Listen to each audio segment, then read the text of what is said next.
Hello mayam, ngasi video da mayam butaram nauchari. Ado ngasi video se kayo idona kanta bhanu gaske na patom da leiba Manipuri Cultural Academy da pangthokiba Manipuri loan numit ka mari leina ba thoram mama da chatpani. Ado Bangladesh da loan gi chawkhat na bai tamakta thabak suriba Manipuri Bhasha Gobeshona o Unnayan Songsthana Shinlangduna thoram se pangthokibani. Ado ising ju khara piya bani na ai mamangrom de yone hi da lalaga oina chalani. Ado kharni mangda mayam so biramani ko asi ising chawgi maramna oraga turense imai mana rubani adu hujukpudi khatang pikthari adu oidaraga so hi je mapan yobo chatte aba aduna khongna khara chatpa taya ba aduna I singjina phi ga se cholai tare ado asigagi lambi main lambi si ju khara kairam me aduna somda gi koino na chalani program do kai kai tawri ai do mayam puna engbinar se adu mayam khoina yobo da adum program se khara hogalam mai ai tare program je hogat pa taraga so khoi gi maru oibo oja singi speech mayama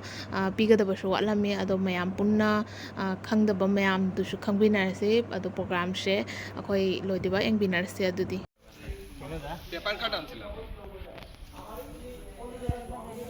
Manipuri loan gi maramda naina mepham amasong Manipuri loan amade mayek tamba mahairong chinda larik tambagi potlam sing yenba Manipuri Bhasha Gobeshona o Unnayan Songstha gi young generation haibase thum konbagi committee da ni jumbi urutare maramaduna youth forum gi president na chiba nahar puni opino da loan gi mayeki amu jati gi pununga forum khudingi mayo ke dabal siye ke nam youth forum da je apike bhasha utsov ki Manipuri bhasha এবং গবেষণা উৎসব কি লুসিংগির বা হাইলাই ওটা একেছাড়া makhana মাখসে amuk suah ko imali na ay kale wala sila na ikilo matama ako kay mana chuli na hai ako ke gay amagi karta hai wala sila ko na signal le lagi ile ni malwane sahi jam dare masa rusone movie amna chahe wala ki to suriya ba अभी उत्तर सूर्य कदा दिखे थोड़ा तो दिवा कलिमाना लागतो दिवा कानानो बिदु दिवा बसे हनिसे ini kamu दरकार नहीं अजुक्ति अभी के मैं सु ओदा कोबी सिंह खोले इसिंगाव सिंह सु कोबी खोले मको यो साहित्य की सेवा संघ पीबाना निपि मता दिवा मता सिंह अदि मिति मये तम दिवा मको दिसु असुकुंबा हे सिंगलबा ओजासिंग कोबी सिंह खोलकन हाइबा सुसे थमजे अखोई हौदेबा आजि युथ फोरम दगिसु अखोई निपा मसासिंग निपि मसासिंग है सिंह मे मजावली मखोइसु साहित्य सेवा संघ लागा मणिपुरी लोन मसु भाषा से करिमाइना तलबा अखोई फाने हातना फालेबा जाय असिगी मानक बगे असुभ प्रोग्राम अमा लोगनि आसि या आसासि थामजेलगा माया अमुका हाना थागायतलगा एगे बक्तव्य सिद्ध क्वेश्चन जाय तो मैं हमारा तो प्रेजेंटेशन कोई कोई मिटे गिलना लोन से कोई ना कंद्रदी हमारे को मिटे इस कम से नाक पर बनी तो हुंडुना कोई मैं आम कोई इजाज़त की चंदा भी सिबो नाक सी ऐसी हाइजन नहीं बनी आज का संस्थान से मणिपुरी लोन में कुछ जापान तो वो भी मतलब ऐसी की थोड़ा मुश्किल बनी मणिपुरी लोन में मिटी अगस्त तारीख इसिंग चावना मरम अपन का देखा ऐसे ताम कुंठा हमको तो ये कोई ना नागाम सिंह से मान हम काम के नोयने हर जगह से नोयने मिटे मेरे तब दिवा मिटे लोन तब मिटे कोई हम नुमाय अदुन नुमाय के दुना ऐसे कोई ना सिंधिको प्रोग्राम से नोयने को खुदो तो थर्डन तब गया नोयने मिटे लोन मिटे मेरे तब मिटे असिगी दमत में नफरत तो कोन गति जाएगा तो प्रवत के तो लापनी कोई मणिपुरी लोग निमित्त है कोई पालन तो से कोई तो मनो करिनो हाय जो तुम बताए कोई में की नारों से इसे गगन कोई प्रॉब्लम से रही कोई मैं आप बड़ी शाबा मीन नाम से तानी दे कोई सही नो माय तो मैं और बता रही हवाई जहाज नाम से तानी दे लेकिन आया को तुम मुझे बोलना खंगे है ना झूले ही रहा तो खंगरा है ना तस्वीर में हाय बोली अकोई लोग मुंह ताल को सुना लूँगे मीना करीगुम्बा हंगको मतमदनी अखोय मति चाना पाखुम पीबा ngамde लाना हाइजन में यावे लाना हाइजन ना वातो को कोयादा को खबने को बांग्लादेश अदुना अखोय खरदानी बिजन नंदोई लाई पादन मथौताय मीना नाम ताब मथौताय नैना बक मथौताय मसी याम दरकार तो 1993 की दिशा गोस्ता गोना मणिपुरी लोनी नुमिता दा पालन तो करी दम तो मसो थंबता मणिपुरी लोन जे कोई अमर खबी याम चौक लोन नी याम ली जब लोन ली बदा का याम ली आएगा मसी दिन चाहिए लिसिंग अहुम गा याथे लिसिंग अहुम गा चमगा अरे 3000 वर्ष यदि ममांग में के मणिपुरी लोन जे लई है मणिपुरी कोई अईब साहित्य से अपना मौखिक साहित्य नीति नाम चिंबुम लोन अपना अईब लिटरेचर से कोई याम बदा कृष्ण की कुंजा अहुम दबिना चिंती और शताब्दी लगे मसी याम चाव होगा कोई लंदवनी मसी बांग्लादेश का पृथ्वी दा खरी चौपले आने ले लोन घर की मनुंगा अवनी है कन्नड़ी का बांग्ला साहित्य तब चौपले लोन नी साहित्य नी लीर लोन नी बांग्ला भावना दशम शताब्दी के होगी कोई साहित्य दशम शताब्दी मांगा बांग्ला साहित्य ले रहे क्योंकि कोई बांग्ला अगर मणिपुरी लोन नी ना मणिपुरी साहित्य ना तृतीय शताब्दी की 3rd सेंचुरी के ले गया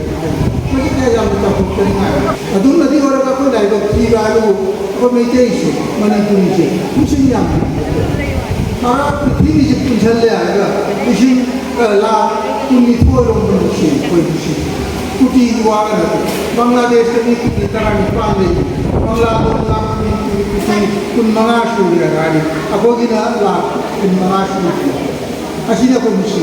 मिशिंग भी है क्या दौड़ी मिशिंग भी है जो या मांगर है लोग वो ना करे गाड़ी क्या ना फोन करे अभी गाड़ी लोग तब तक हुआ असीनी अपन बनी पूरी लोग ने तब हुआ के नीचे इंगाम सिंगरेना हाइजेनिंग बनी नसी सुमाइना प्रॉब्लम ये बसे अते सुनारिक तो फदना तो पाबगी मणिपुरी भाषा बनते अते इंग्रजी हाइबा एकेडमिक लर्निंग सिंगसु फदना पानबगी दमका थोगतपनी नसी दिसे थोर मसु मपु फान होई दमक्ता लेबि लेबा गाकुनो मसु हन्ना प्रमजरी अमसुं थमोय मुदा नसिबा ओइना सिंसिजे बांग्लादेश मणिपुरी साहित्य संसद ना सिंलांबा एग्जाम कंपटीशन के आदा ना बर्तन से जाना संथ जवसिगा इचे नसु मसागी लंदम ओरमबनिना आई प्रोफेसर मसी कमाइते हिंगमजा हाबदो इचे न आइबु थगतपिबनी आइना खुंजिंग जाबा सिजिन जाबा अदुगुंबा थबक थोरमदनि ओइजरिसे हैना मांगिंग बदिनाते तुंगलमदगी होइजाबा खुंजिन जाबा अदुदा ओइना लेजागे मसिना जो इपेंजाबा थोई नोमदी मतम लाख मतमदा आई खोजना मांगिंग बाइदो ओइरक ngамलबदी ओइगनी तांसिदा ngang प्री प्राइमरी अमसुंग क्लास 1 2 3 मथम है तौजरके अथौ सना राजकुमार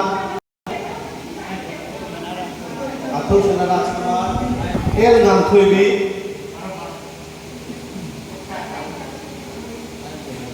नही कंथोजम प्री प्राइमरी अमसुंग क्लास 1 ना तमलिबा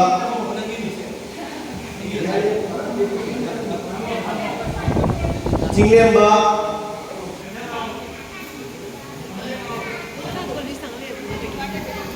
अहम बमक्ता तिंबीर बमयाम लोइना ना सिगा लाखिरी बमयाम इकोकनो लखुनिमजरी ngasiगी thawra masida mayamna khoibu laik takiba oina pibiriba mayamse jemon bed kolom khata loina na mayam thu akhoi mayamna thagatsei amasung oja shilpi amasung akhoi oja promeshwar kaka promeshwar hai tare Dekona nene binda muhoya humna jangna khoibu class 6 से keno 8 karatu bahu khoi tamgi nene binda di kashi lakpan haudre adubu nene binda ka loina na oja humna khoibu class 6 से hujibo takpi jot pashe khoi di marai done khanjai ado khoi class 6 से mite mai bhasha di je porikha अदुगिदमक्ता madam सिंगी मनाक्ता तमना अखोय first second third अदुमाना ओइबा म्याम जाउजे ꯑꯗꯨꯒꯤꯗꯃꯛꯇ ꯑꯩꯈꯣꯏꯒꯤ ꯃꯃꯥꯡꯗ ꯃꯌꯥꯝꯅ ꯏꯀꯥꯏ ꯈꯨꯝꯅꯖꯕ ꯎꯠꯆꯔꯤ ꯉꯁꯤꯒꯤ ꯄꯤꯔꯤꯕ ꯄꯣꯠ ꯃꯌꯥꯝ ꯑꯁꯤꯁꯦ ꯑꯩꯈꯣꯏꯕꯨ ꯑꯔꯣ ꯎꯠꯁꯥꯍ ꯄꯤ ꯍꯥꯏꯅ ꯑꯩ ꯈꯪꯖꯩ ꯑꯩꯈꯣꯏꯕꯨ ꯄꯤꯔꯤꯕ ꯕꯦꯒ ꯑꯗꯨꯒ ꯂꯣꯏꯅ ꯄꯣꯠ ꯂꯣꯏꯅꯅ ꯑꯩꯈꯣꯏꯕꯨ ꯑꯔꯣ ꯇꯝꯕ ꯑꯗꯨꯒ ꯑꯔꯣ ꯇꯝꯃꯛꯇꯣꯔꯤꯁꯤꯡꯗꯨꯕꯨ ꯃꯌꯥꯝꯅ ꯑꯔꯣ ꯎꯠꯁꯥꯍꯁꯦ ꯃꯉꯣꯟꯗ ꯖꯒꯥꯏꯕꯗꯣ ꯑꯗꯨꯗꯣ ꯊꯝꯖꯩ ꯍꯥꯏꯅ ꯑꯗꯨ ꯈꯟꯖꯩ ꯍꯥꯏꯅ ꯈꯜꯂꯤ ꯌꯥꯝꯊꯣꯏꯕꯤꯅ ꯍꯥꯏꯕꯗ ꯋꯥꯍꯩ ꯑꯃ ꯌꯥꯝ ꯅꯨꯡꯁꯤꯖꯈꯤ ꯑꯩꯈꯣꯏꯗꯒꯤ ꯇꯝꯖꯒꯅꯤ ꯍꯥꯏꯕꯁꯦ ꯑꯩꯈꯣꯏꯅ ꯇꯝꯕꯒꯤ ꯃꯈꯥꯗ ꯑꯩꯈꯣꯏꯅ ꯃꯣꯏꯗꯕꯨ ꯇꯝꯕꯤꯕꯒꯤ ꯑꯗꯨꯒꯤꯗꯃꯛꯇ ꯏꯟꯁꯄꯤꯌꯔ ꯇꯧꯔꯝꯕ ꯑꯁꯤ ꯌꯥꯝꯅ ꯅꯨꯡꯁꯤꯖꯩ ꯁꯨꯇꯤꯀꯥꯕꯨ ꯅꯝꯈꯩ ꯂꯩꯇꯅ ꯊꯥꯒꯠꯆꯔꯤ ꯉꯝꯈꯩ ꯂꯩꯇꯅ ꯊꯥꯒꯠꯆꯔꯤ ꯉꯁꯤ ꯇꯤꯟꯕꯤꯔꯤꯕ ꯂꯥꯏ ꯒꯨꯔꯨ ꯏꯄꯥ ꯏꯄꯥ ꯏꯃꯥ ꯏꯟꯗꯣꯜ ꯑꯃꯁꯨꯡ ꯁꯤꯂꯦꯠꯇꯒꯤ ꯂꯥꯛꯄꯤꯔꯤꯕ ꯑꯍꯜ ꯂꯃꯟꯅꯆꯤꯡꯕ ꯑꯩꯒꯤ ꯏꯟꯗꯣꯝꯆꯥ ꯑꯩꯒꯤ ꯏꯆꯦ ꯂꯥꯛꯄꯤꯔꯤꯕ ꯂꯥꯏ ꯒꯨꯔꯨꯁꯤꯡ भाषा गवेषणा उन्नयन संस्थागी लेदिबा कमिटीगी सदस्य मयाम अदुगा पिकनबा नुसिजरबा एगी स्कूल की हाबदे भाषा प्रशिक्षण केंद्र की छात्र छात्री हाबदे महिलासिंग मयामबो नसि लाक्तिदुना असिगुमलबा फजरबा थौरम असिमा पांथोकपदा मतें याबुदगिदमक्ता हन्ना हन्ना थागतपा अमसुं नुंगाइजबा फोंदोकजरी ꯑꯩꯈꯣꯏꯒꯤ ꯊꯧꯔꯝꯁꯤꯒꯤ ꯊꯧꯕꯨꯔꯦꯜ ꯑꯃꯁꯨꯡ ꯃꯤꯊꯣꯂꯦꯟꯗꯒꯤ ꯑꯩꯈꯣꯏꯅ ꯉꯝꯖꯕ ꯈꯔ ꯈꯨꯗꯣꯜ ꯊꯝꯖꯒꯦ ꯍꯥꯏꯅ ꯎꯈꯣꯟꯖꯝ ꯁꯤꯠꯄꯤ ꯑꯃꯁꯨꯡ ꯄ꯭ꯔꯣꯃꯦꯁꯣꯔ